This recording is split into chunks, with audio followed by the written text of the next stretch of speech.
And what do you think of the course here in Riverton? Is it suitable to your style of racing? I love it. I love the corners. I love the fits. Yeah, it's really fun to ride. How about the fan support from Riverton? How was that? It's great. I love the atmosphere. I love it. Real nice. That's our third place. We're going to hop over here to our second place winner who won last year, Darren Williams from New York CRC Foundation. And where are you from? I'm actually from Guyana, which is in South America. All the way from South America, training racing competitive all year long. What keeps you bringing back to Riverton every year? Well, I love the course, and I love the crowd, I love the town, so I come over here just for this race. That's awesome. And any feedback the locals like in the break? Are you guys working well together? Was there some argy-bargy going on? Communication was good? Well, I think everything went well in the break. As we got away, it was going really hard, and all the guys were working. I mean, I was there for a couple of laps just trying to hang on, but I fought through, recovered, and I made it to the finish, so I'm happy to be here on the podium. It's a great day. Anybody today digs in a few laps to go, or you kind of just worked well together? Well, Mike Mark from New York, I knew he was going to go sometime in the race, but I didn't expect it to be that hard and that close to the finish. So when he went, I know if I didn't go after him, he was gone for the race. So I have to go. Well, Steven went first, and he opened up, and I went across him, and Steven got me to finish. He's a really good sprinter, so I won't give it second place today, but we're going to see what later on in the season. Maybe I get him back, I don't know.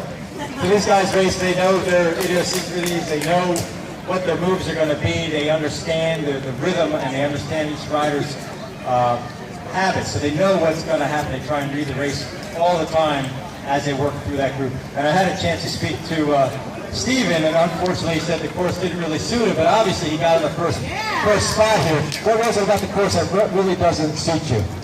We've been on racing on the track the last couple of nights, the legs were a little bit sore, so every time we went through the corners that was taking a little bit out of me, so the finish couldn't really come soon enough, but I had enough again just to hang on, so I was happy. Just so you know, these guys at the Lightning team, they travel around the world and they do track racing, which is sort of a criterium, but on a closed course on a velodrome. A lot of these guys have a world-class velodrome up in Trexlertown in Pennsylvania. Some international world champions come from there, and that's a superb training ground. Just want to ask you, how did the break establish? Were you looking for it with your teammate Mike? Were you going to go back and forth and cover the moves, or did it just happen for you? Mike was really aggressive in the beginning. I kind of sat up the back and tried to find my legs and figure out the course. And I think we went for a break, and one of the other guys was coming over the top pretty hard, so I sat up, and then was hoping that the break would go pretty shortly after that. And I think probably 5 minutes later we were pretty aggressive, and we got a bit of a gap, and we just all committed to it. The 6 of us went well together and we stayed away.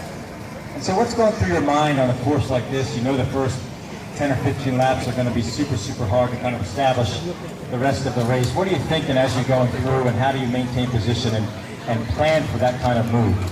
I think you just need to be in the front, especially when there's so many corners. Anything can happen. You know, if there's a touch of wheels, or it gets pretty dangerous. Sometimes you just want to get off the front and get into a good rhythm. And if you're with a group of 6 guys in the corner quicker than the 60, so once we got the gap and we all worked hard, it was always going to be hard for the peloton to finish time.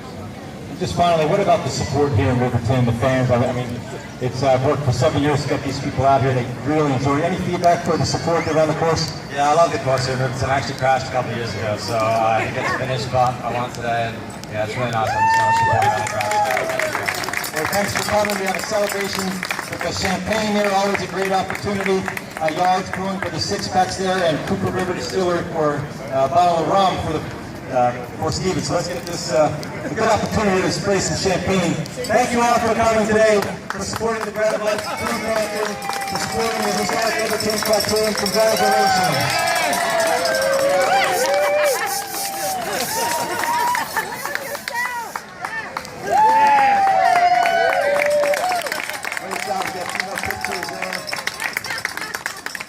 Way to end the day. Thanks so much, everybody, for coming out. And we'll see you next year for the 8th edition of the Historic Riverton Criterium. Thanks for coming, everybody.